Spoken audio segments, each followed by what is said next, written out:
को मैं आप लोगों को it's a very general information like introduction में क्या होता है और अगर हम सिनॉप्सिस की या उसकी बात करें अपने थीसिस की, तो उसमें इंट्रोडक्शन में क्या क्या चीज़ें आनी चाहिए, ये बहुत इंपॉर्टेंट है। इवन कि आपके जो रिसर्च आपका जो आर्टिकल है उसमें क्या होना चाहिए एक रिसर्च राइटिंग। इसी तरह से जो दूसरी स्लाइड्स हैं उसमें आपको पर्पस स्टेटमेंट के बारे में बताया है कि पर्पस स्टेटमेंट क्या होता है, उसकी क्या फॉर्मेट है, राइट। तो ये दोनों चीज़ें जो स्लाइड्स मैंने आपको शेयर की हैं आज, वो आपकी अपने सिनॉप्सिस राइटिंग में भी बहुत इम्पॉर्टेंट हैं और आप इनको फॉलो कर सकते हैं, करेंगे। और दूसरा जो आर्टिकल्स है या थीसिस है या किसी भी किस्म का आप रिसर्च राइटिंग कर रहे हैं, तो उस पे सब में आपको ये बहुत यूज़फुल है। ठीक है, मैं अपनी स्क्रीन शेयर करती हूँ। इंट्रोडक्शन वाले को हम पहले देख लेते हैं।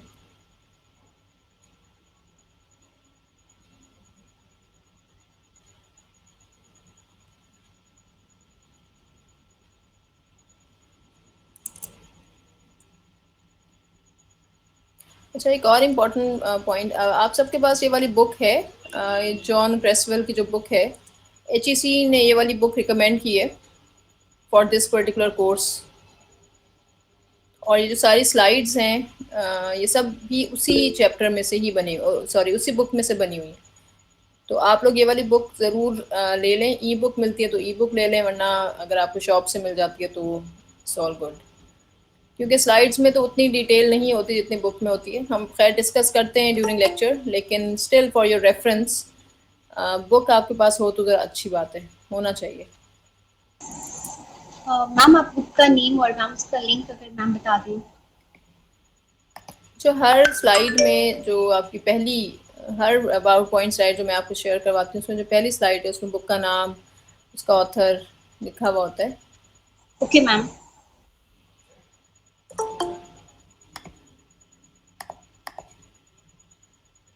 बाकी जो मैंने आपके साथ कोर्स इंट्रोडक्शन शेयर किया हुआ है ऑन गूगल क्लासरूम, उसमें भी रिकमेंडेड टेक्स्ट में यही वाली बुक है।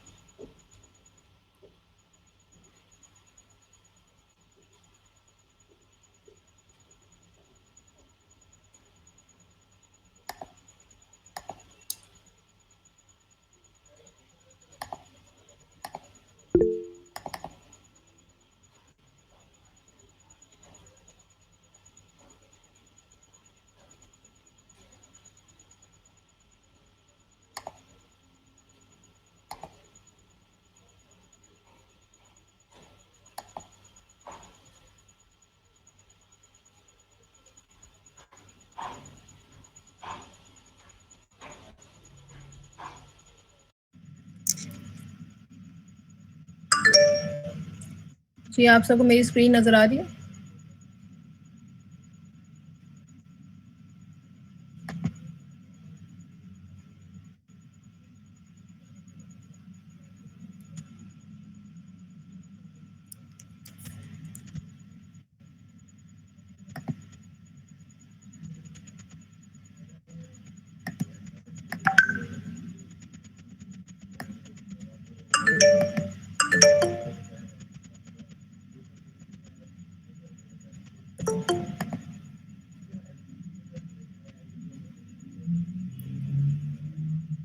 जी बच्चों, आपको स्क्रीन नज़र आ रही है मेरी? ओके।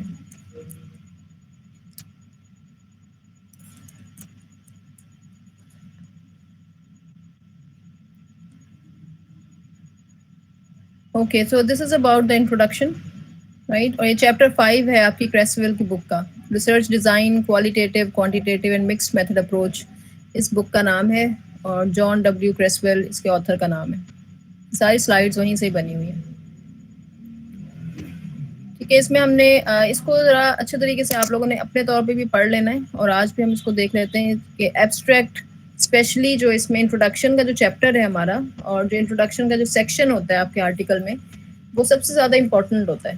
क्योंकि वो एक एक तरह से आपका, आपके जो एडिटर है या जो आपका रीडर है, उसके लिए एक बेस बना रहा होता है कि आपने आगे क्या काम किया है और आप क्या काम करना चाहते हैं। यानी आप ये समझ लें कि it's a kind of summary of your whole writing.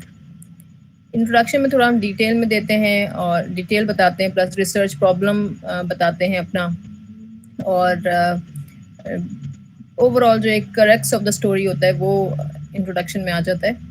Abstract in otherwise जो है वो क्या होता है कि abstract is a kind of एक जैसे अगर हम कहें कि 3000 वर्ड्स के एक आर्टिकल को आपने 7 to 10 लाइंस में डिस्क्राइब करना है, ठीक है, तो दैट इज़ एन एब्स्ट्रैक्ट।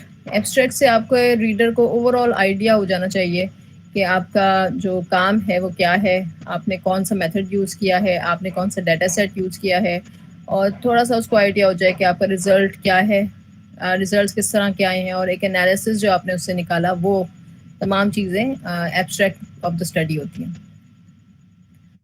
अच्छा, इस वाले ये जो तमाम हमारे इस बुक में ओवरऑल जो 3 अप्रोचेस को ही डिस्कस किया है हमेशा, जो क्वालिटेटिव को, क्वांटिटेटिव को, क्वालिटेटिव को, और मिक्स्ड मेथड अप्रोच को, ठीक है।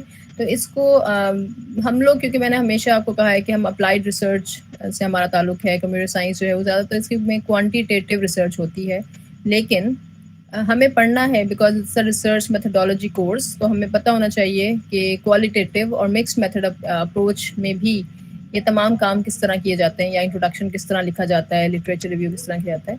तो आपने देखा होगा कि आपकी तमाम स्लाइड्स में इन तीनों मेथड्स के थ्रू डिस्क्राइब किया होता है।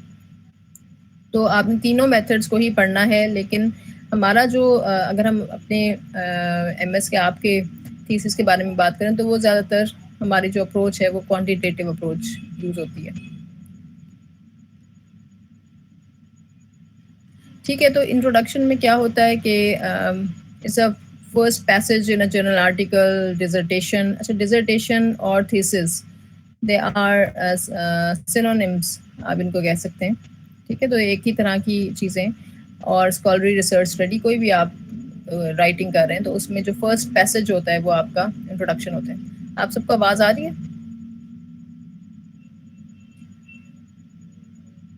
जी मैम। ओके, कोई आवाज़ आगे से नहीं आती? आपकी आवाज़ आ रही है। I am just talking to myself, तो जस्ट ओके। सो ये सब वही चीज़ें जो हमें पहले से पता है, लेकिन ये स्लाइड्स आपके पास एक तरह से आप ये समझ लें कि इट्स अ गाइडलाइन, ठीक है। तो आप जब भी इंट्रोडक्शन लिखने लगें तो इन स्लाइड्स को ज़रूर एक दफ़ा पढ़ लीजिएगा, तो खोल के देख लीजिएगा कि ये इंट्रोडक्शन में हमें क्या क्या चीज़ें होनी चाहिए। तो ये it's a kind of guideline for you, right. It should set the stage of the project, यानी आपका इंट्रोडक्शन पढ़ के हमें पता चल जाए कि जैसे वो कहते हैं ना कि हमें पता चल जाए कि नेक्स्ट इस प्रोजेक्ट में क्या आप करने लगे, ठीक है। सेट द स्टेज, यानी आप एक बेस बना लें, ठीक है। Create reader interest in the topic, ये भी बहुत इंपॉर्टेंट है इंट्रोडक्शन में। मैम, अब जो साइनॉप्सिस हमने लिखने हैं उसके अंदर जो इंट्रोडक्शन में रिजल्ट भी लिखेंगे फिर कि इसके रिजल्ट्स क्या आएंगे? नहीं, सिनॉप्सिस में आपका जो है ना, इट्स जस्ट अबाउट कि आपने फ्यूचर में क्या करना है, यानी आपने, इट्स अबाउट प्रपोजल, राइट, कि आपने ये नेक्स्ट ये करना है। अभी तो आपके पास रिजल्ट्स हैं ही नहीं, तो आप फिर रिजल्ट्स नहीं लिखेंगे। अभी आज बल्कि क्विज में ये एक क्वेश्चन भी था कि प्रपोजल, रिसर्च प्रपोजल क्या होता है, तो उसमें यही है कि आपका एक डायरेक्शन सेट हो जाती है कि आपने क्या करना है, ठीक है। और जब आप सिनॉप्सिस में अपना इंट्रोडक्शन लिखने लगे, अब यहाँ पे भी कहीं रिजल्ट का जिक्र तो नहीं है, इंट्रोडक्शन नहीं मैम, वो ना असल में आपने रिसर्च कहा था ना कि रिसर्च पेपर के इंट्रोडक्शन में लिखते हैं। हाँ, रिसर्च पेपर में तो वो एक कंप्लीट पेपर होता है, इसमें हमारे पास रिजल्ट्स होते हैं, तो उसमें हम एक आइडिया दे देते हैं इंट्रोडक्शन में, लेकिन सिनॉप्सिस में ऐसा नहीं होता। Okay, set the stage of the project, creates reader interest, कि वो रीडर क्यों पढ़े आपके टॉपिक को या आपके पेपर को या आपके सिनॉप्सिस को, ठीक है। क्या उसको क्या फ़ायदा है या क्या प्रॉब्लम आप सॉल्व कर रहे हैं, ठीक है, यहाँ पे वो चीज़ आ जाएगी।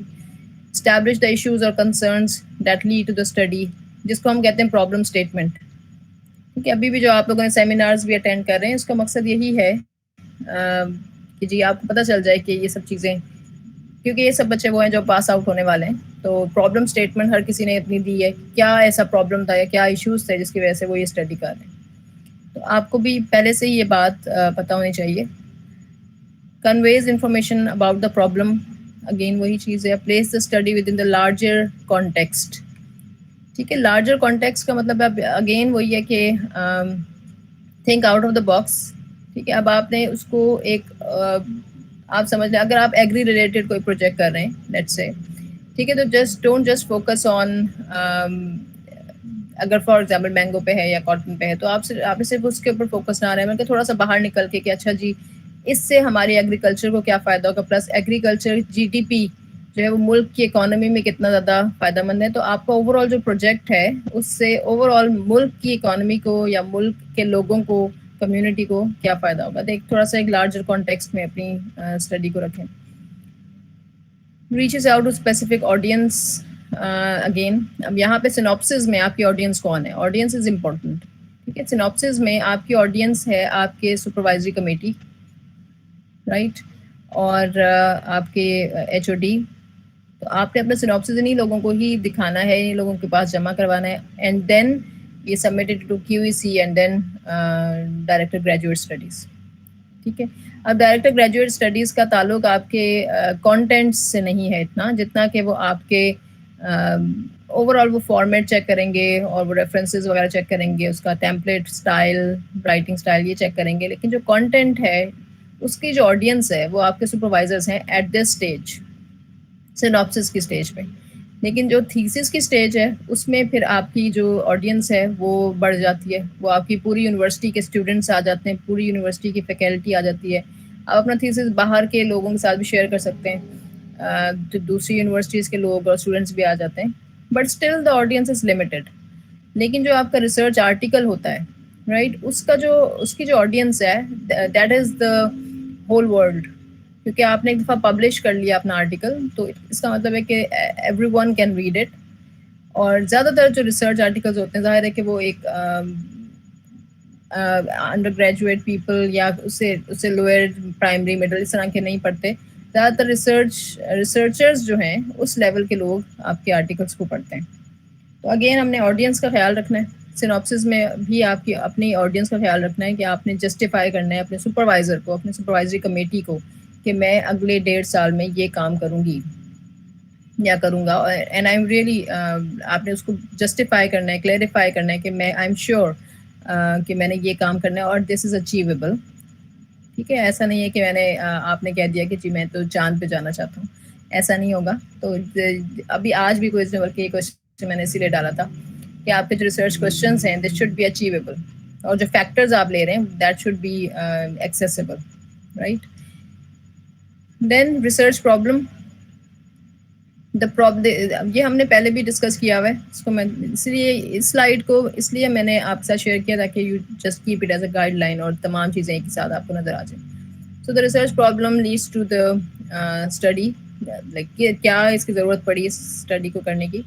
पर्सनल एक्सपीरियंस भी हो सकता है, डिबेट इन द लिटरेचर की बेस पे भी आप कह सकते हैं, gaps that needs to be addressed, policy debates हो सकती हैं, problem in society at large, right. अच्छा, अभी इस वक्त मुझे आप लोगों के कोई क्वेश्चंस वगैरह नज़र नहीं आ रहे। If you are writing any question और समथिंग इन चैट तो मुझे नहीं नज़र आ रहे, आप लोग पूछ सकते हैं वैसे ही, क्योंकि मैंने फुल स्क्रीन की हुई है।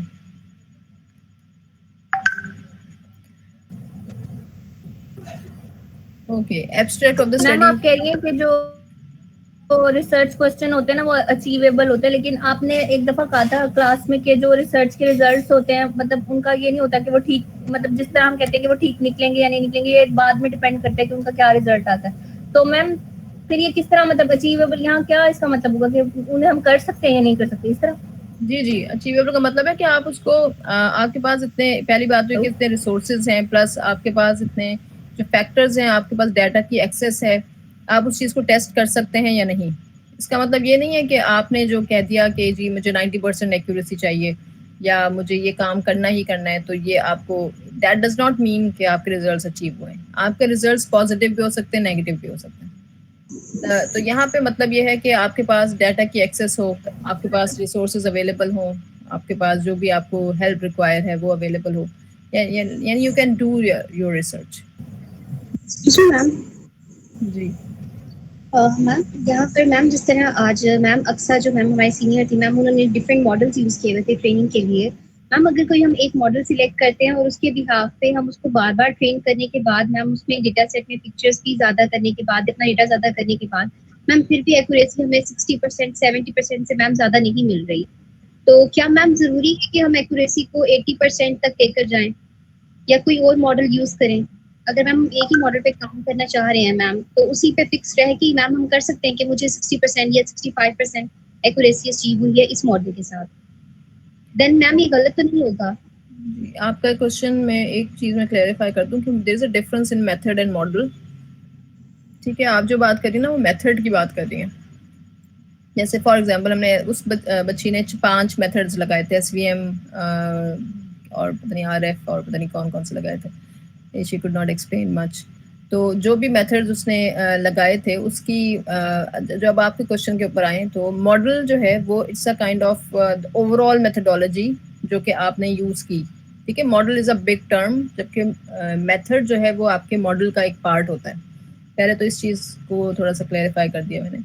क्वेश्चन अब आपका ये है कि अगर हमारी किसी एक मेथड को लगाने 60% एक्यूरेसी आ रही है तो आई वुड से और हमें ऐसा करना चाहिए कि हमें इसकी एक्यूरेसी को बढ़ाना है, राइट? और आपके पास और भी डिफरेंट मेथड्स हैं, तो लेट्स से कि अगर SVM के थ्रू हमारे पास 60% एक्यूरेसी आ रही है then we would not just stick to that कि ओके जी अब आ गई तो इट्स फाइन। हम इससे उससे बेहतर कोई मेथड उस पर अप्लाई करेंगे जिससे हम हो सकता है हमें 70% मिल जाए। ठीक है, और एंड में जो कुछ भी वर्क नहीं कर रहा, like it's not going up 70%, तो हम CNN अप्लाई कर सकते हैं, न्यूरल नेटवर्क्स वगैरह पे जाते हैं। और दूसरी बात ये कि ज़रूरी बहुत सारे प्रॉब्लम्स ऐसे होते हैं जो कि इतने कॉम्प्लेक्स होते हैं कि उसमें आपकी एक्यूरेसी अगर 60% आ जाए तो भी बहुत ज़बरदस्त है। ठीक है, लेकिन कुछ केसेस में जैसे अब आज के सेमिनार की बेस पे अगर हम कहें जो मैंगो वाला था उसमें जो एक्यूरेसी अगर हमारे पास इतने सिंपल डाटा सेट पे अगर 60% एक्यूरेसी आ रही है तो इट मीन्स कि आपका जो मेथड है दैट्स नॉट राइट। ठीक है, तो आपका जो क्वेश्चन है it revolves around a lot of different other questions. आपका डाटा सेट कैसा है, राइट? आप किस तरह के प्रॉब्लम पे काम कर रहे हैं, तो इट वेरीज। कुछ केसेस में 60% इज़ गुड, लेकिन अदर केसेस में आपकी 90% एक्यूरेसी, जैसे आज जो ब्रेस्ट कैंसर वाली बात थी तो उसमें आई वुड से कि 90% या अबव दैट एक्यूरेसी होनी चाहिए because it's a medical issue. उसमें हम 60% एक्यूरेसी पे किसी को डायग्नोस नहीं कर सकते। ठीक है ना, तो it varies.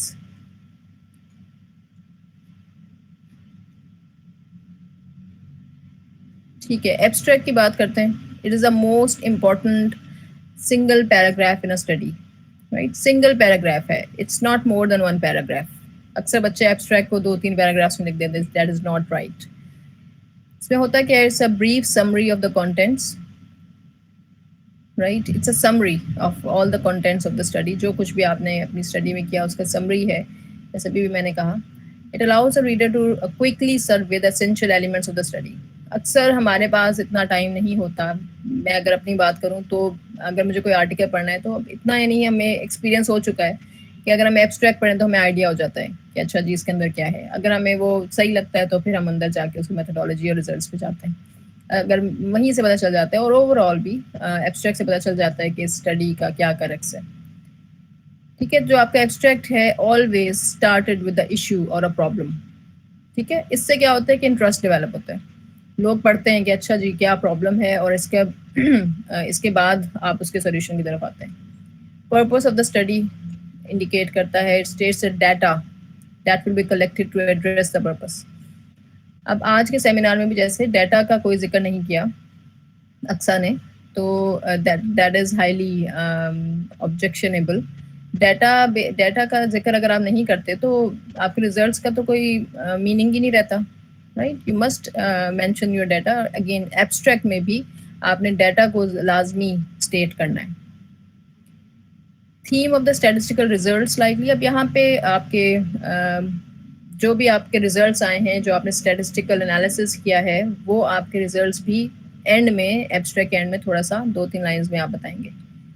It indicates the practical implications of the study, कि प्रैक्टिकली यहाँ ये कहाँ पे अप्लाई हो रहा है। ठीक है, आपने कह दिया, यानी इसको हम एंड करने के लिए हम उसको बताएंगे कि जी वो जो प्रॉब्लम मैंने शुरू में बताया था, एंड में आप उसकी प्रैक्टिकल बताएंगे, जी इसको इस तरह हम अप्लाई करेंगे तो ये इसका सोल्यूशन हो सकता है या ये इसका सोल्यूशन है। अच्छा, हमेशा अब ये भी देखिएगा कि कभी भी बहुत ज़्यादा कोई बोल्ड स्टेटमेंट ना लिखें।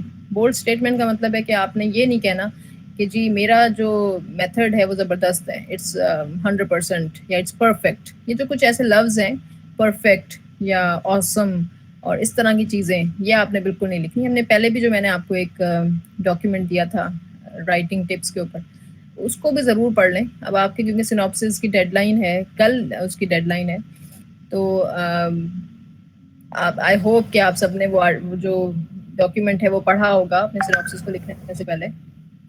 नहीं पढ़ा तो अभी भी टाइम है, उसको पढ़ लें। और एब्स्ट्रैक्ट क्योंकि एंड में ही लिखा जाता है, तो आई होप कि अगर किसी ने नहीं लिखा अपना एब्स्ट्रैक्ट तो वो एब्स्ट्रैक्ट अब लिखे और इन तमाम पॉइंट्स को भी ज़रूर देखे कि उसने ये तमाम पॉइंट्स फॉलो किए हैं। इसमें ज़ाहिर है कि रिजल्ट्स नहीं होंगे आपके सिनॉप्सिस में।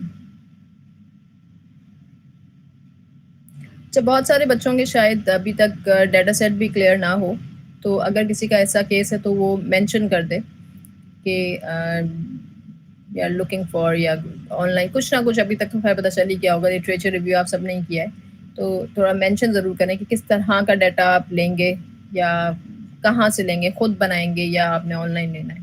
ठीक है, मेंशन ज़रूर करें।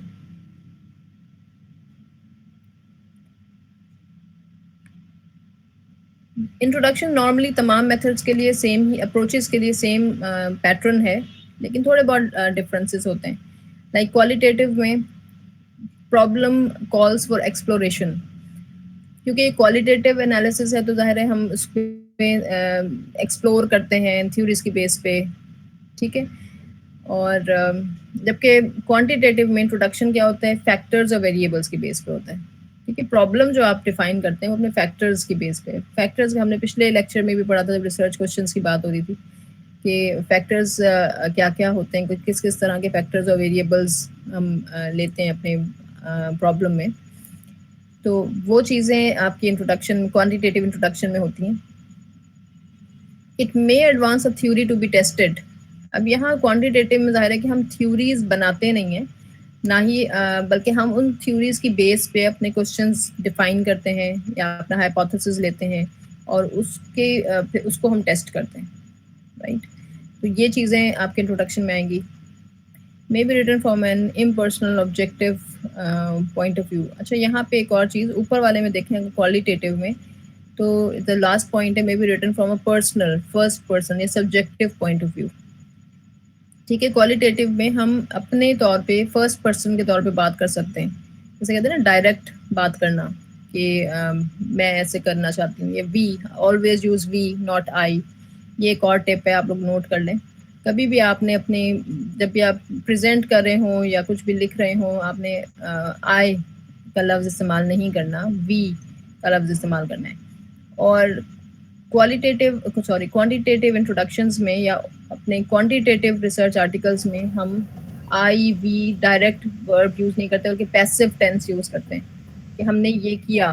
ठीक है, लाइक इंस्टेड ऑफ सेइंग के I am going to do this, ठीक है, हम लिखते हैं कि this has been done.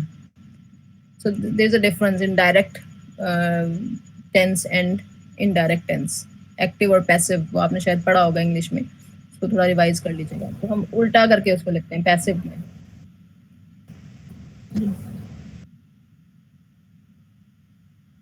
Mixed method approach, mix method का जैसे हमें पहले भी बताया था कि क्वालिटेटिव प्लस क्वांटिटेटिव होती है। आपके केस में भी हो सकता है कि आप कोई मिक्स मेथड अप्रोच यूज़ कर रहे हो, क्वांटिटेटिव और क्वालिटेटिव, तो उसमें हम दोनों अप्रोचेस को कंबाइन करते हैं। और अगर कोई एक ज़्यादा आपकी एम्फेसाइज कर रही है, एक लाइक क्वांटिटेटिव लेट से ज़्यादा है जैसे हमारे केस में होता है, तो हम इंट्रोडक्शन में क्वांटिटेटिव की तरह के इंट्रोडक्शन को ही फॉलो करेंगे।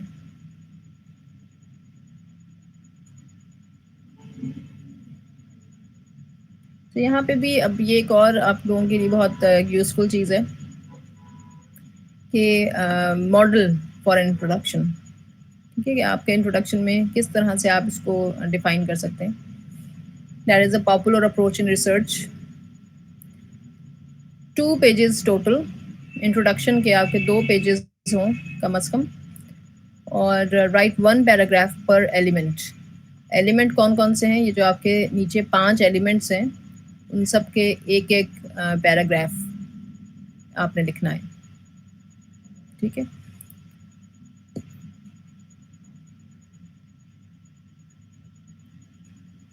मैम साइनॉप्सिस में अब डाटा गैदरिंग के बारे में क्या लिखना है, अगर मतलब अभी तक क्लियर ना हो कि हमने खुद डाटा गैदर करना है या फिर मतलब साइट से लेना है कुछ इस तरह, तो बस वो मेंशन कर हाँ, मेंशन ज़रूर करें।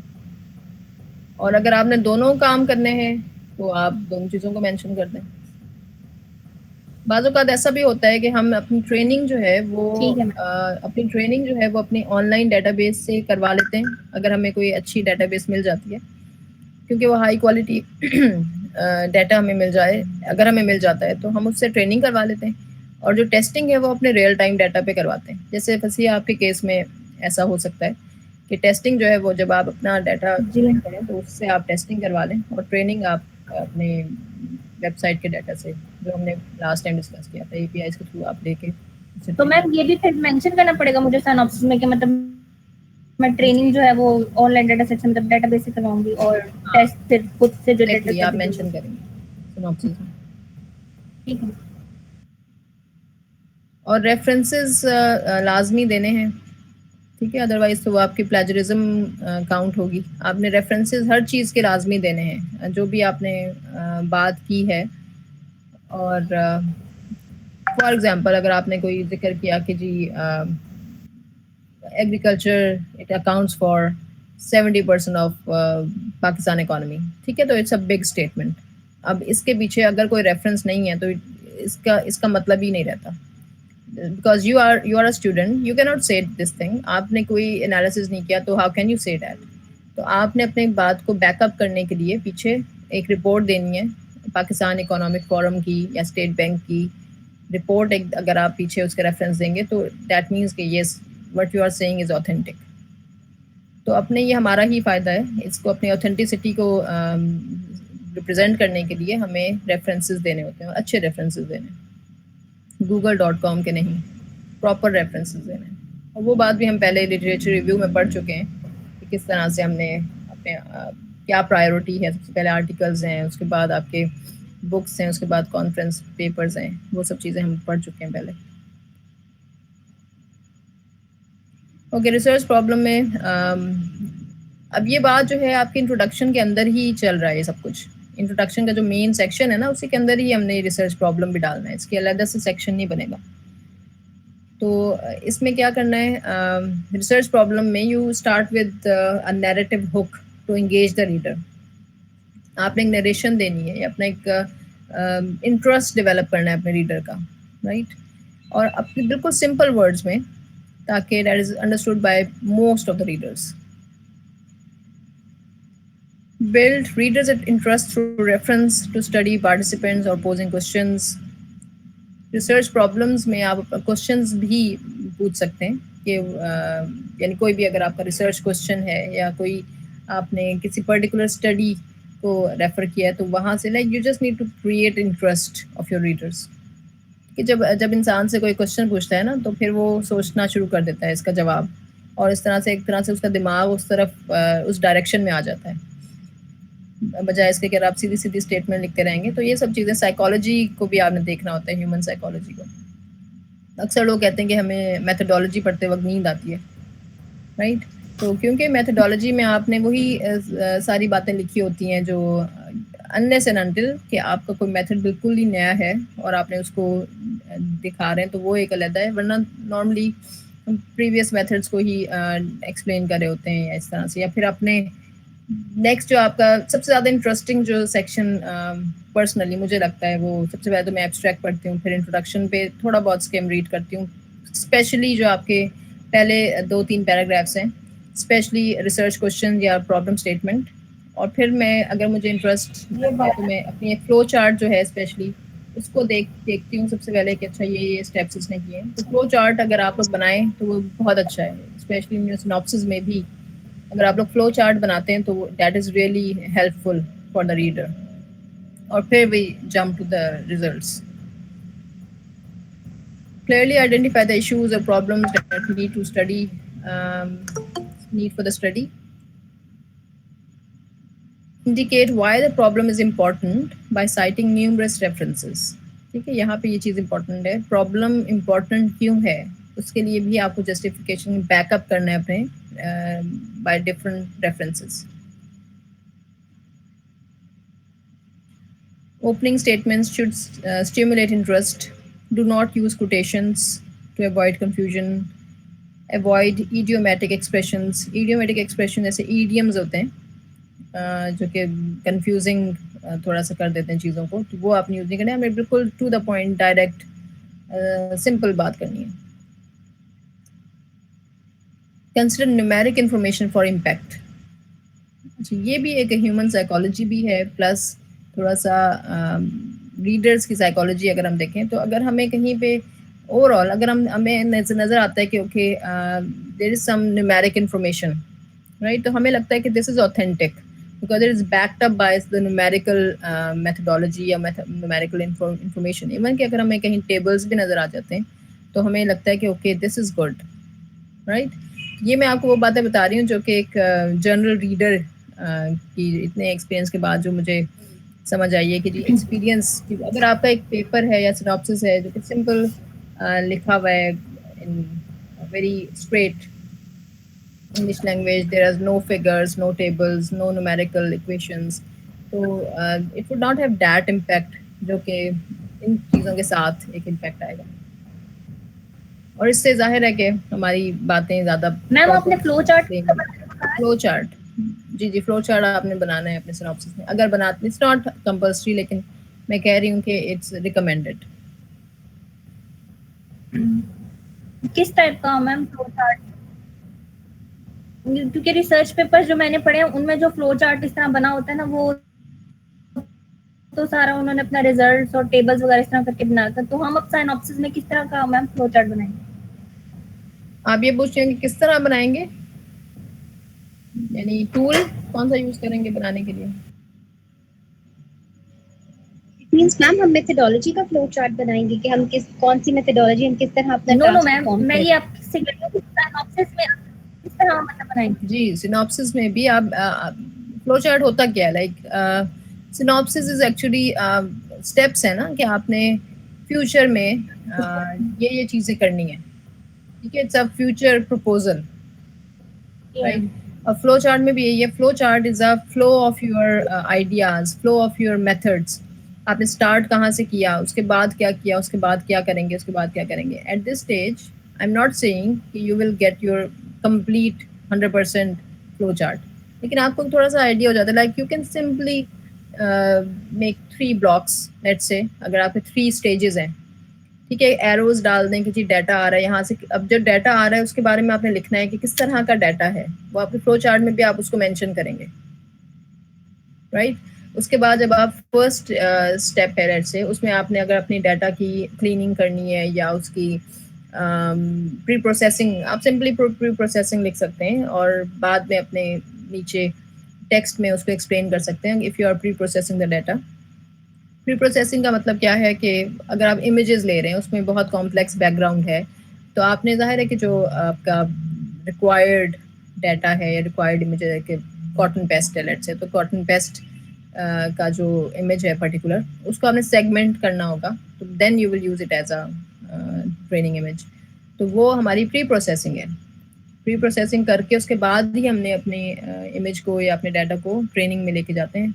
रॉ डाटा को हम नहीं डालते अपनी ट्रेनिंग में, अदरवाइज वो रिजल्ट सारे डिस्टॉर्ट हो जाते हैं. Excuse me ma'am. जी मैम हम कुछ मॉडल्स यूज करते हैं ma'am, for example CNN ma'am, उसकी कुछ मैम पर्दे के राज की लाइब्रेरीज है मैम, उनके थ्रू जो है डेटा ऑगमेंटेशन और सेगमेंटेशन मैम ऑटोमेटिकली हो जाती है. तो मैम उसकी मैम लिखना पड़ेगा कि हम CNN के थ्रू या किसी मॉडल के थ्रू मैम हम डेटा ऑगमेंटेशन या सेगमेंटेशन परफॉर्म कर रहे हैं. जी आप ये भी मेथोडोलॉजी में लिखेंगे और ये आप अपने फ्लो चार्ट में भी मेंशन कर सकते हैं अगर आपने ऑगमेंटेशन सेगमेंटेशन वगैरह की है. या आप ये अपनी सिंपली डाटा प्री प्रोसेसिंग में डाटा प्री प्रोसेसिंग अपने फ्लो चार्ट में लिखें और नीचे टेक्स्ट में आके प्री प्रोसेसिंग को डिफाइन कर दें, ये भी हो सकता है। प्री प्रोसेसिंग के बाद जो आपका एक्चुअल मेथड है, लाइक CNN अप्लाई किया है, SVM अप्लाई किया है, जो भी अप्लाई किया आपने, उसमें मशीन लर्निंग एल्गोरिदम अपना वो बताना है। मैं अभी फ्लो चार्ट की बात कर रही हूँ, ठीक है, तो वो नेक्स्ट बॉक्स में आपका वो बता दिया। बीच में अगर आपने कोई और काम किया तो उसका भी ब्लॉक बनाते हैं, ठीक है। तो बहुत सिंपल सा भी आपके पास एक फ्लो चार्ट बन जाएगा, जिससे हमें आइडिया हो जाएगा अच्छा आपने क्या क्या, जब आप बनाने लगेंगे ना तो आपको मज़ीद भी चीज़ें समझ आएंगी कि अच्छा मैं ये भी कर रही हूँ, मैं ये भी कर रहा हूँ, मैं डाटा यहाँ से ले रहा हूँ, वहाँ से ले रहा हूँ। हो सकता है आप मल्टीपल सोर्सेज से डाटा ले रहे हो, तो वो भी आपके फ्लो चार्ट में मेंशन हो जाएगा कि कुछ डाटा यहाँ से आ रहा है, कुछ डाटा वहाँ से आ रहा है, ठीक है। तो बाकी जो आर्टिकल्स में भी फ्लो चार्ट्स होते हैं उनसे भी आप हेल्प ले सकते हैं। और जहाँ तक टूल की बात है तो पावर पॉइंट पे आप अपने फ्लो चार्ट्स बना सकते हैं, बहुत अच्छा टूल है वो। और उसके अंदर अगर आप जाएँ तो लेटेस्ट जो पावर पॉइंट है उसमें काफ़ी अच्छे ग्राफ्स वगैरह हैं, फ्लो चार्ट्स हैं। ओके, रिसर्च प्रॉब्लम पे वापस आते हैं। Clearly identify the research problem, indicate why the problem is important using the existing literature, वही सब चीज़ें हैं। frames the problem in a manner consistent with the research approach in the study, fine.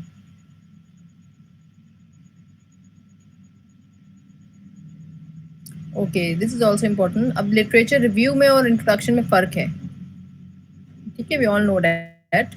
introduction में हमने अपने literature review का जिक्र तो करना है, ठीक है, लेकिन for a specific purpose.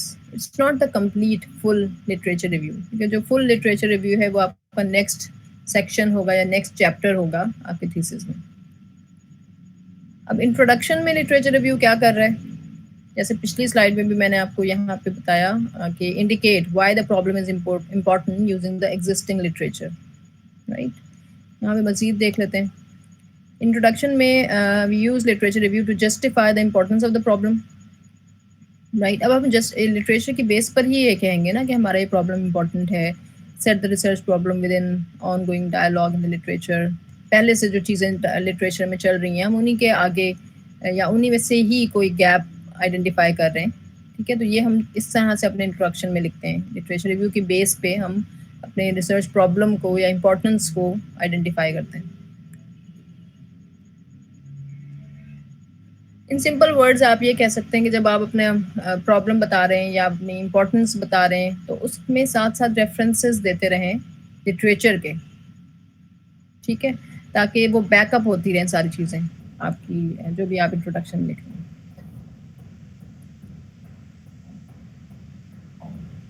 Create distinction between past studies and the propose study. जाहिर है कि we don't want to repeat stuff, तो अक्सर बच्चे मुझसे ये बात पूछते हैं कि ये काम तो पहले हो चुका है, हमने क्या करना है। तो आई एडवाइज देम कि आप स्टार्ट तो करें ना, उसके बाद फिर हमने आगे जाहिर है कि उस स्टडी के आगे हमने कोई एक स्टेप फर्दर अगर आप ले जाते हैं तो again it's a big thing. या अगर पास्ट स्टडीज़ में कोई गैप है, ठीक है, तो वो अगर आपने फिल किया है then again it's a big thing. अब पीछे जो हमने अभी आज भी जो सेमिनार हुआ उसमें I am taking it as a bad example क्योंकि I would say it's not what I am expecting from other students. तो सॉरी अबाउट अक्सा, लेकिन I would consider it as a bad example कि उसने क्या किया है कि she just do all the stuff जो कि पहले हो चुका है, ठीक है। उसने कंपैरेटिव एनालिसिस बहुत बार हो चुका है और डाटा भी उसने सिर्फ एक डाटा लिया, 500 सैम्पल्स नॉट इनफ। तो this is just to teach you कि ऐसा नहीं करना, राइट। आपके आर्टिकल, आपके जो स्टडी है उसमें कुछ ना कुछ नया ज़रूर होना चाहिए।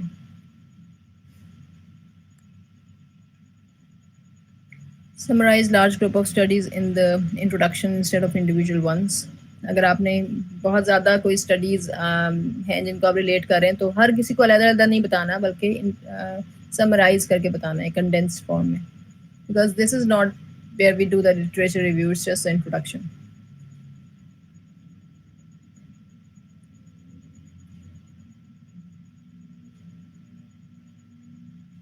यूज, इसमें से बेसिक जो मेन इंपॉर्टेंट पॉइंट्स मैं बता देती हूँ, कई बार पहले भी बात हो चुकी है। Use recent studies last 10 years, इस चीज़ को नोट करें।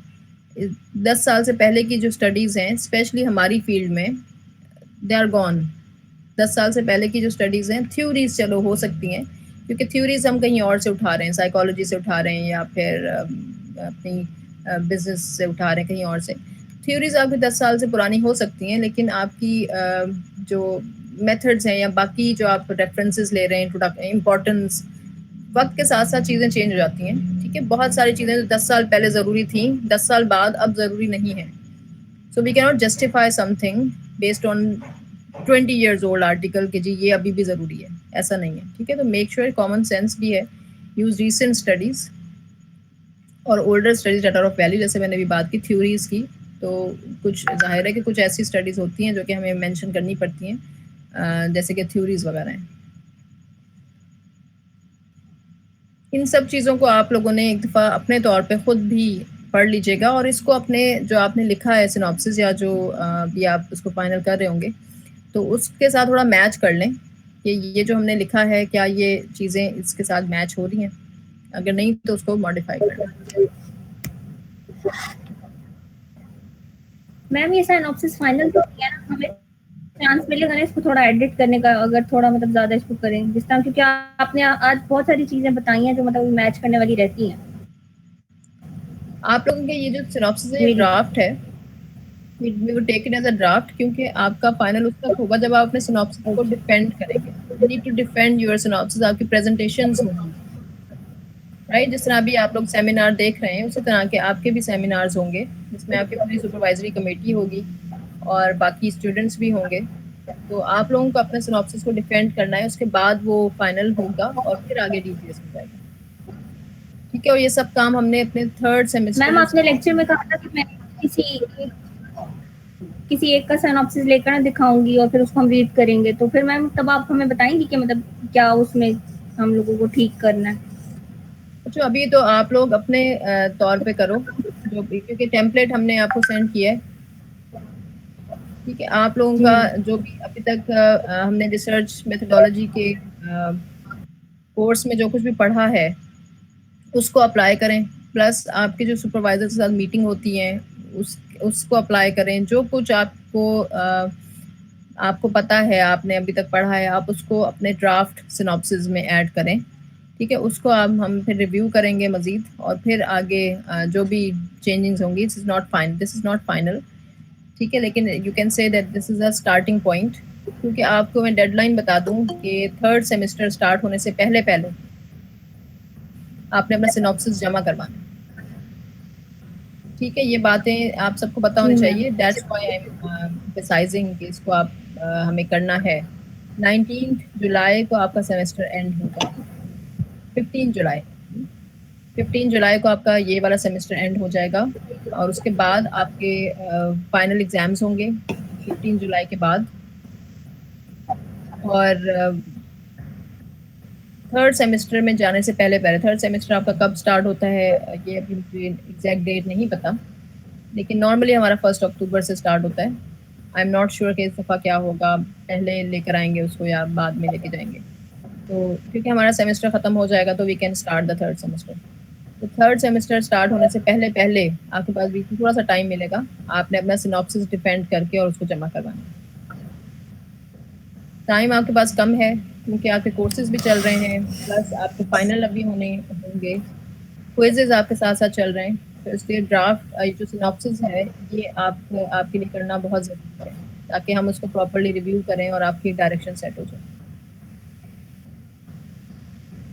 ठीक है मैम। मैं आप लोगों को मंडे तक का टाइम देती हूँ इस सिनॉप्सिस के लिए, फ्राइडे के बजाय मंडे तक का मैं आपको टाइम दे देती हूँ। Thank you so much. आज जो मैंने ये वाले जो लेक्चर्स हैं इंट्रोडक्शन और प्रॉपर स्टेटमेंट वाले, इनको ज़रा मैच करें अपने सिनॉप्सिस के साथ जो आपने लिखा है। ठीक है, और अपने तौर पे, और इस ड्राफ्ट का मतलब ये नहीं है कि जी कुछ भी लिख के दे दो, ऐसा नहीं है। We will check for the quality, और डेफिनेटली यू नो मी, मैं क्वालिटी पे कॉम्प्रोमाइज़ नहीं करती इन एनी केस। अब काफ़ी ज़्यादा टाइम दिया गया, प्लस मीटिंग भी आपकी होती रही हैं, काफ़ी हद तक आपकी चीज़ें सेटल हैं। जो बच्चे ऐसे हैं जिनका नहीं है, वो चलो एक्सेप्शंस हर जगह होती हैं, will deal with them separately, लेकिन most of you are doing good. तो आई एम एक्सपेक्टिंग कि आपका जो सिनॉप्सिस है वो इस तरह का होगा कि जो हम थोड़ी बहुत चेंजिंग्स के बाद हम उसको डिफेंड करवा सकते हैं। जी मैम, क्योंकि ना ये आपने जो आज बताया ना कि रेफरेंसेस देने होते हैं और फ्लो चार्ट वगैरह, तो ये तो मैंने नहीं किया हुआ था। ये तो मुझे अभी आज आपसे पता लगा कि उसको मतलब फ्लो चार्ट भी बनाना है या उसको साथ साथ रेफरेंस भी तो वो भी रहता है। तो थैंक यू मैम, आपने टाइम दे दिया था। जी, रेफरेंसेस की तो बात मैंने आप लोगों को पहले भी बताई थी, साथ में आपको रेफरेंस स्टाइल्स का टेम्पलेट भी दिया है, वो नहीं देखा आपने? एक्सक्यूज मी मैम, वो देखा था मैम मैंने, मुझे लगा कि वो जो नीचे रेफरेंसेस देने होते हैं ना रिसर्च पेपर के, वो, लेकिन आप कह रही हैं कि अगर कोई भी हम लोग कोई थ्योरी की बात करते हैं तो उसका साथ रेफरेंस देना, तो ये मुझे फिर आज पता लगा। अच्छा, इसका ये है जो जो मैं बात कर रही हूँ ना, इसको हम कहते हैं साइटेशंस। ठीक है, यानी साइट करना है हमने। एंड में जो हम अपने रेफरेंसेस देते हैं वो तो वो हम उसी वक्त ही देते हैं जब हमने अपने वो रेफरेंसेस अंदर अपने टेक्स्ट में साइट किए होते हैं। ठीक है, ये चीज़ अगर आपने आर्टिकल जैसे आप लोगों ने पढ़े हैं, उसमें क्या होता है कि आपने कोई भी एक स्टेटमेंट पढ़ी, उसके आगे रेफरेंस दिया हुआ होता है। ठीक है, अब वो जो वन है, लेट्स से वन रेफरेंस है, फिर आप वहाँ नीचे अपनी लिस्ट में जाके वन वाले आर्टिकल को देखते हैं, तो वहाँ वो एक्चुअली उसका रेफरेंस है, और जो टेक्स्ट के अंदर जो हम वन लिखा है या टू लिखा है वो एक्चुअली साइटेशंस है। ठीक है, तो there is a difference in citations and references, these are link together. Within text हम साइटेशंस करते हैं और एट द एंड हम अपने रेफरेंसेस देते हैं। तो ये बात जहन में रहे कि कोई भी ऐसा रेफरेंस आपने नहीं देना जो कि आपके टेक्स्ट में साइट ना हुआ हो, और कोई भी ऐसी साइटेशन नहीं देनी जिसका आपने एंड में रेफरेंस ना दिया हो। ठीक है, ये बात समझ आ गई सबको? मैम ये बात मुझे आपकी समझ नहीं आई। नहीं मैम, सर जो हम साइटेशंस का जो मुझे पता है, जहाँ तक मतलब ये पता है कि साइटेशंस होती हैं कि जितनी दफा मतलब रेफरेंस दिया गया इस पेपर का, तो मैम आप कह रही हैं कि रिलेट करते हैं लेकिन ये अलग अलग होते हैं।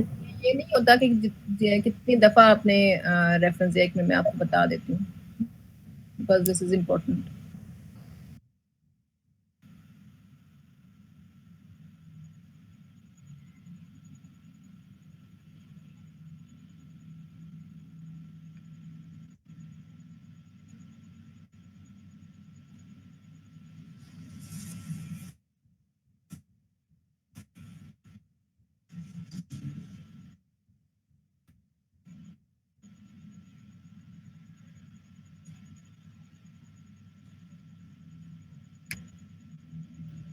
Okay, getting very slow. मैं अपना कोई पेपर निकाल के आपको दिखा देती हूँ।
एक्सक्यूज मी मोहित भाई,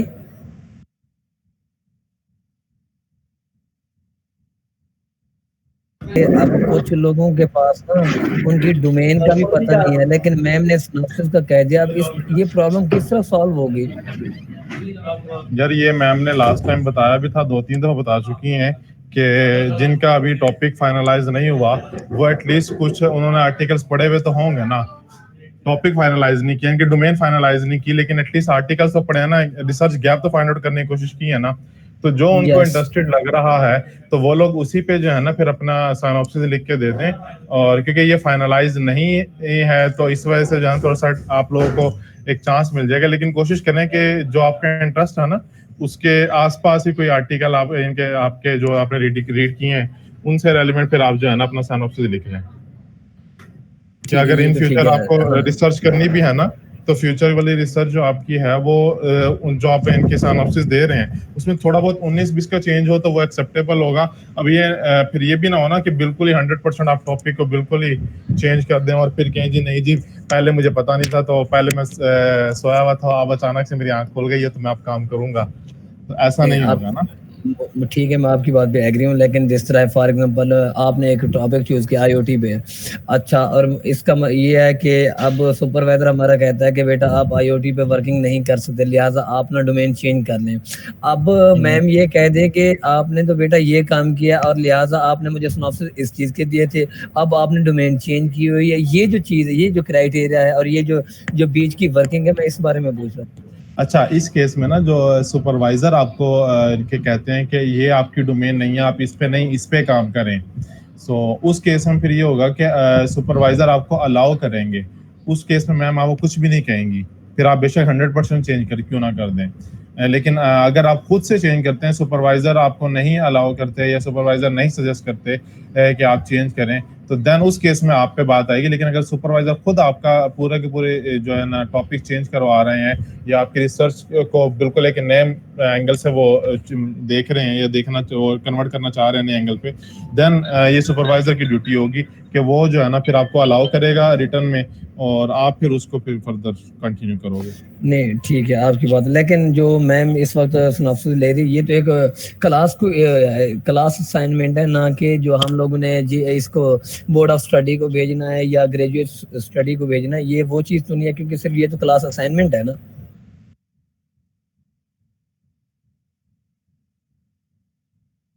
शायद एक सेकंड दो, मैं आपको भी ना इसका जवाब देता हूँ, just give me a second. अगर मोहित भाई के अलावा कोई और काबिल बैठा हो तो वो भी बता दे, क्योंकि इस टॉपिक पर बहुत से इशू हैं और ये मुझे इशू नहीं है, क्योंकि मोस्टली स्टूडेंट को इशू हैं, तो लिहाजा कोई और स्टूडेंट बोल दे इस टॉपिक पर।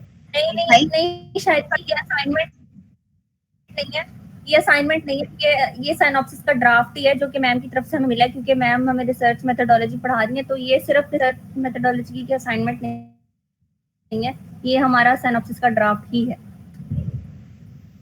जी शायद इसका मतलब ये होगा कि अब ये जो मैम ने भेजा हुआ है, क्या ये जो बोर्ड ऑफ स्टडी को या ग्रेजुएट स्टडी को भेजेंगे तो फिर यही उठाकर मैम भेज देंगे? नहीं, ऐसा नहीं होगा। अभी जो है ना जो हमारा ये सिनॉप्सिस हम दे रहे हैं, एक्चुअली ये वाकई अभी बस यहाँ सही बात बोली है कि इसमें कोई गलती हुई पहले हम लोग देखेंगे फिर भेजेंगे मैम।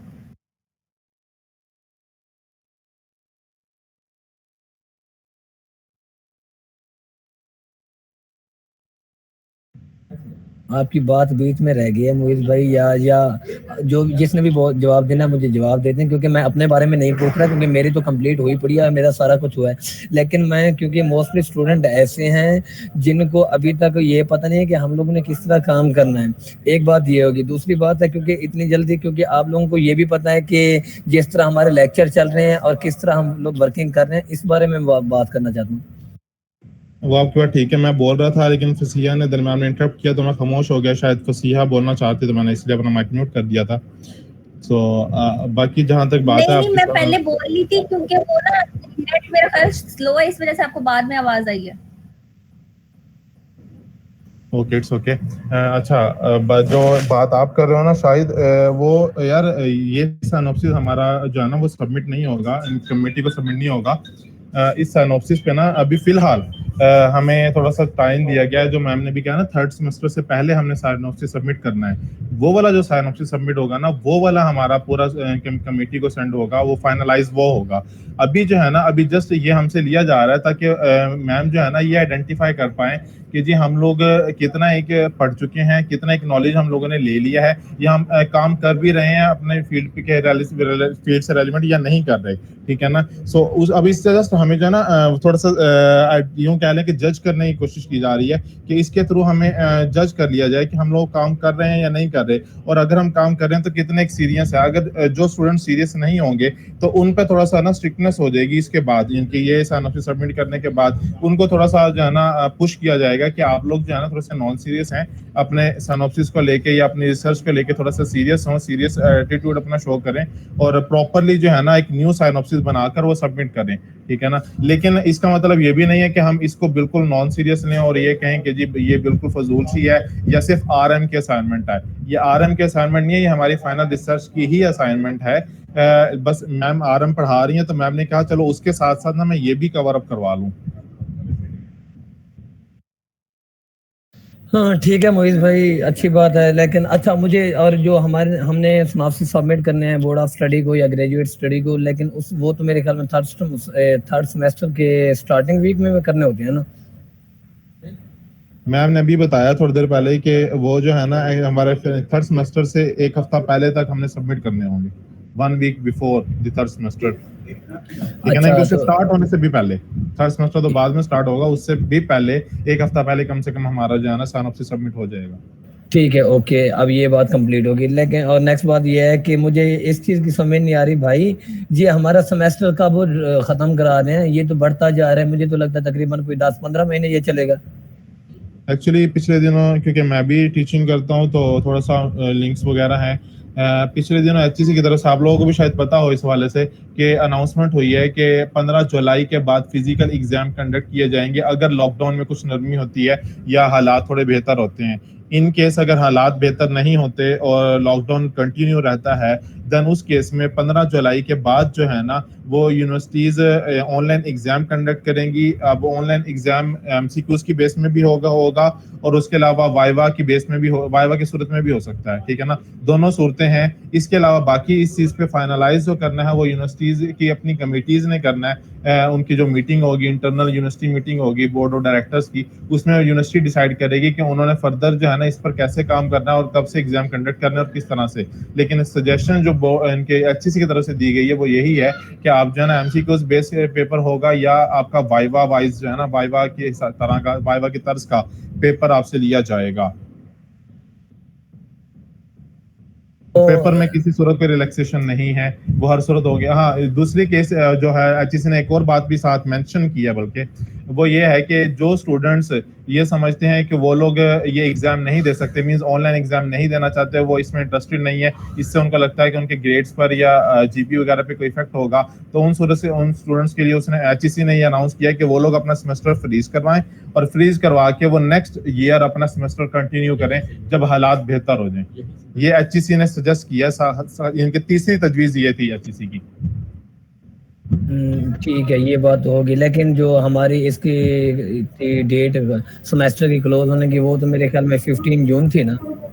15 जून थी, लेकिन क्योंकि एचईसी ने ये अनाउंस किया है तो तमाम यूनिवर्सिटीज जो है ना एचईसी को फॉलो करने के लिए जो है ना वो पाबंद है। अब अच्छा मुझे ये तो ठीक है, अब हमारा क्विज भी लास्ट वीक का चल रहा है, इसके बाद अब हम 15 दिन या जो 1 महीना इसके अंदर हम लोग क्या करेंगे? आप अपने रिसर्च पे फोकस करें, आपके लेक्चर्स तो कंटिन्यू रहेंगे ना, ऐसा तो नहीं है कि, और हो सकता है कि आपके लास्ट वीक में कुछ प्रेजेंटेशंस ली जाएं आप लोगों से। अब ये तो अब मैम या टीचर्स जो हैं हमारे वो बता सकते हैं बेहतर कि लास्ट 15 डेज जो हमारे पास बचेंगे उनमें क्या यूनिवर्सिटी की पॉलिसी है या उन्होंने हमारे लिए क्या प्लान किया हुआ है। लेकिन मैं तो नहीं बता सकता, मैं यूनिवर्सिटी में कोई लेक्चरर तो नहीं हूँ, नवाज यूनिवर्सिटी में मैं टाइम्स में हूँ लेकिन नवाज शरीफ में मैं लेक्चरर नहीं हूँ।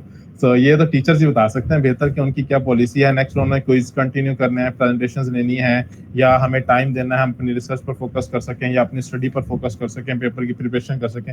लेट्स सी कि यूनिवर्सिटी हमें क्या कहती है क्या नहीं कहती है, लेकिन अभी फिलहाल उसके हवाले से मुझे कोई इन्फॉर्मेशन नहीं। ठीक है, ये बातें तो ठीक है। अब भाई हमें तो कुछ समझ नहीं आ रहा भाई, हम किस रास्ते पे चल रहे हैं, किस पे नहीं चल रहे हैं। हम लोग तो ऐसे लगता है जिस तरह वो क्या कहते हैं कुएं वाली जो एग्जांपल है ना वो राइट हो रही है कि हमें कुएं में धकेलने के बाद कहते हैं जिस तरफ जाना चले जाओ। शायद वैसे ये बात आपके मुंह से अच्छी लगती है। माशाल्लाह आपकी रिसर्च काफी हद तक कंप्लीट है, और जस्ट ये है कि आपका थोड़ा सा डेटा का इशू है, सैम्पलिंग का इशू है कि सैम्पलिंग, क्योंकि यूनिवर्सिटीज क्लोज हैं, इंस्टीट्यूशंस क्लोज हैं, सो उसके हिसाब आपका सैम्पलिंग का थोड़ा इशू है। वो भी होप सो अब कुछ बेहतर हो गया हो, क्योंकि लॉकडाउन में काफी नरमी आई है। तो डेटा सेंटर्स जो हैं जहाँ से आपको डेटा इनके एनिमल के जो हैं क्लिनिक्स वगैरह, सो होप सो कि आपको वहाँ से अब डेटा मिल सकता हो, या मिल गया हो कुछ हद तक। तो आप तो ये बात ना करो तो यार अच्छा है भाई अब इन सारों के सामने क्यों मुझे फंसवा रहा है भाई? मैंने सीरियसली कह रहा हूँ कि मैंने अभी तक कोई ऐसा काम नहीं किया कि आप ये जानते हो, क्योंकि ना ही मुझे अभी तक ये इक्विपमेंट प्रोवाइड कर रहे हैं और ना ही क्योंकि मैंने जाना है फॉर्म पर, और फॉर्म वाले इस वक्त तो कहते हैं भाई पहले कोरोना टेस्ट करवा के, कौन 15 से 10,000 से 15,000 पे करे उनको कोरोना टेस्ट करवा के फिर ये रिकॉर्ड 8,000 में हो रहा है, 8,000 में हो रहा है भाई। 8,000 वाला भी 8 दिन चलेगा।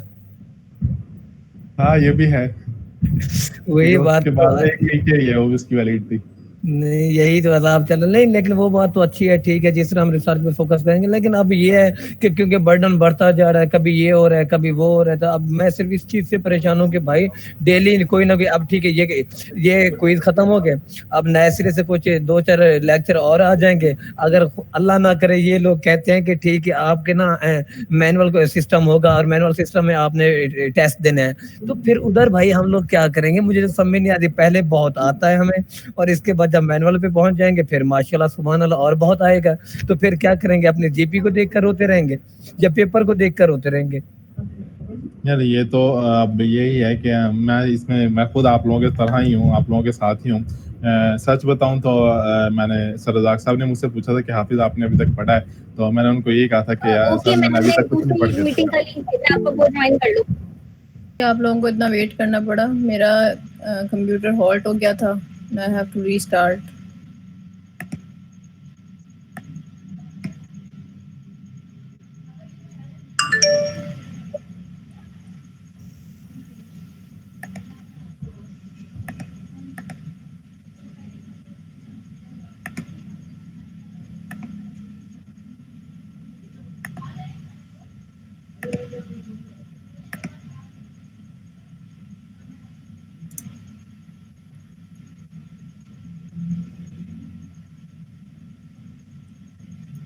अच्छा बच्चों वो ये मुझे बात समझ नहीं आती। साइटेशन का बता रही थी। जी जी, मैं साइटेशंस का क्विकली बताती हूँ।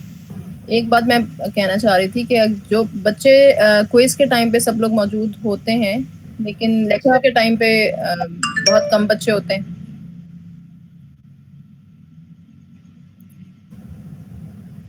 तो ज़्यादातर इसको देखें कि बच्चे क्यों नहीं लाइव सेशन अटेंड करते। मुझे पता है इंटरनेट के इश्यूज हैं, लेकिन अगर कर लें तो ज़्यादा अच्छा है। लाइक अब तो लॉकडाउन थोड़ा सॉफ्ट हो गया। अच्छा मैं साइटेशन और रेफरेंसेस का बता रही थी, आप सबको स्क्रीन नज़र आ रही है?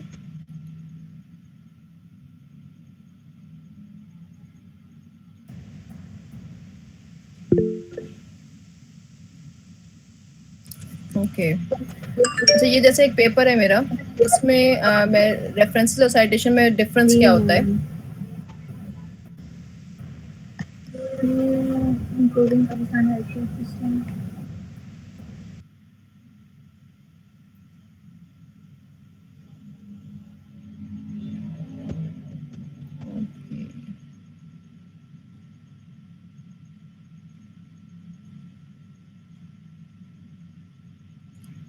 ठीक है, अब जैसे यहाँ पे मैंने एक नंबर 1 मेंशन किया हुआ है, ठीक है, मैंने यहाँ पे लिटरेचर रिव्यू में कोई एक मेंशन किया अपना paper, Mens et al demonstrated the applicability of process mining this and that. ठीक है, उसके बाद मैंने उसका रेफरेंस दिया 1, this is the citation, right, this I have cited this 1 paper, जिसके ऑथर क्या कौन थे? Mens et al. Et al का मैंने आप लोगों को पहले बताया है कि अगर एक से ज़्यादा ऑथर हो तो हम एट ऑल ETAL डॉट लिखते हैं और फर्स्ट ऑथर का नाम लिखते हैं। अब अगर मैं इस 1 साइटेशन के पीछे जो आर्टिकल है उसको देखना चाहूँ तो मैं अपने नीचे बिब्लियोग्राफी जिसको कहते हैं या साइटेशन रेफरेंसेस कहते हैं उसके ऊपर आऊँगी। ठीक है, तो ये वाला जो आर्टिकल है वो बात जो मैंने ऊपर कही वो इस आर्टिकल से मैंने लर्न की। ठीक है, अब आप देखेंगे यहाँ पे जो ऑथर नेम है, बहुत सारे ऑथर्स हैं यहाँ पे 1 2 3 4 5 6 ऑथर्स हैं। तो मैंने यहाँ पे जी सिर्फ फर्स्ट ऑथर का लास्ट नेम लिया मेंस और एट ऑल लिख दिया, राइट। और इसका जो रेफरेंस है वो इसका नंबर 1 था, तो मैंने यहाँ पे 1 पे उसका साइट कर दिया।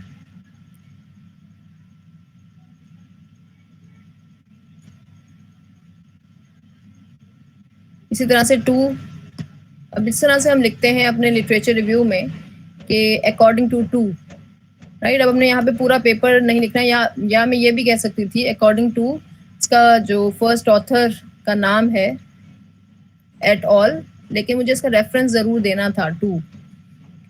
There are 3 main steps of this and that, right.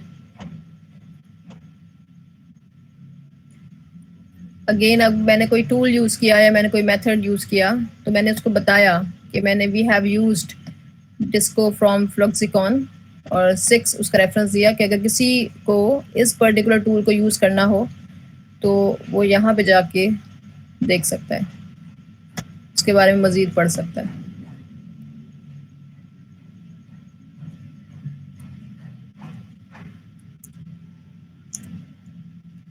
ठीक है बच्चों, इसमें कोई क्वेश्चंस हैं?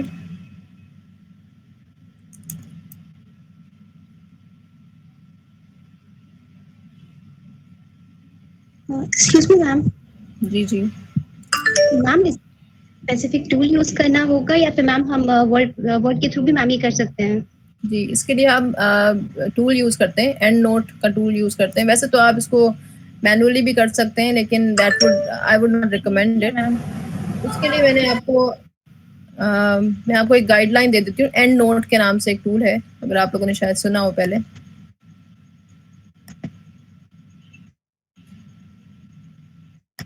एंड नोट की गाइड मैं आप सबको दे देती हूँ, स्टेप बाय स्टेप गाइड है ये, हैंड आउट है कि एंड नोट होता क्या है, उसमें लाइब्रेरीज किस तरह बनाते हैं और उसको किस तरह अपने आर्टिकल में या अपने पेपर सिनॉप्सिस में इंपोर्ट और एक्सपोर्ट करते हैं, साइटेशंस वगैरह भी।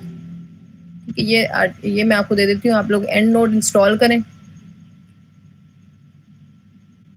ये वाईकाटो का लिंक दिया हुआ है, लेकिन आप लोग गूगल पे जाके अगर एंड नोट लिखेंगे तो वो आपको मिल जाएगा। उसके बाद लाइब्रेरी इंस्टॉल करना नहीं आ रहा था ये। सॉरी मैम मैंने इंस्टॉल किया था मैम, लेकिन मुझे यूज करना नहीं आया ये। मैम मैंने कुछ ट्यूटोरियल्स भी देखे लेकिन मैम मुझे क्लियर नहीं हुआ ये।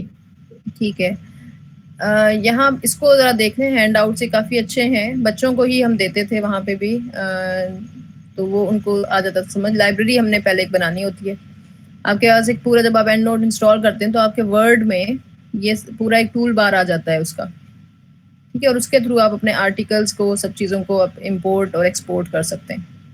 इसको एक दफ़ा दोबारा ज़रा देख लें, ये स्टेप्स जितने भी दिए हुए हैं मैं आप सबके साथ शेयर करवा देती हूँ और क्लासरूम में भी रख देती हूँ।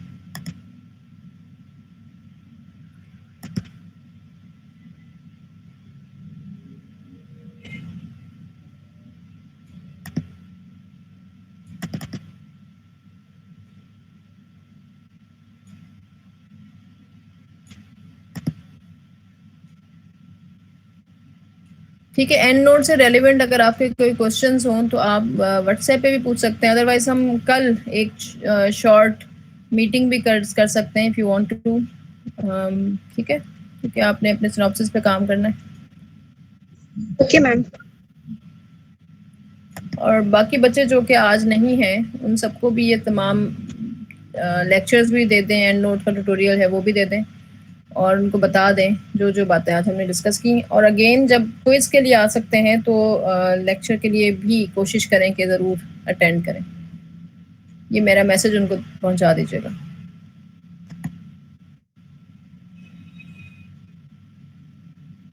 चलें आज का लेक्चर बस ख़त्म करते हैं। मैंने अभी इंट्रोडक्शन वाली स्लाइड्स आपको पढ़ाई हैं पूरी, और पर्पस स्टेटमेंट रहता है वो आप लोग खुद एक दफ़ा देख लीजिएगा, ठीक है। उसमें पर्पस स्टेटमेंट के बारे में बताया हुआ है, प्लस एक टेम्पलेट छोटा सा इसका दिया हुआ है कि आप किस तरह से लिख सकते हैं purpose statement. That's not hard, आप उसको सिर्फ पढ़ लीजिएगा और उसको अगर कोई क्वेश्चन हो तो पूछ लीजिएगा। लेक्चर का टाइम ख़त्म हो गया है, नमाज भी मुझे पढ़नी है, अभी लेट हो रही हूँ, ठीक है। ठीक है मैम। ओके, अल्लाह हाफिज़। अल्लाह हाफिज। अल्लाह हाफिज़ मैम।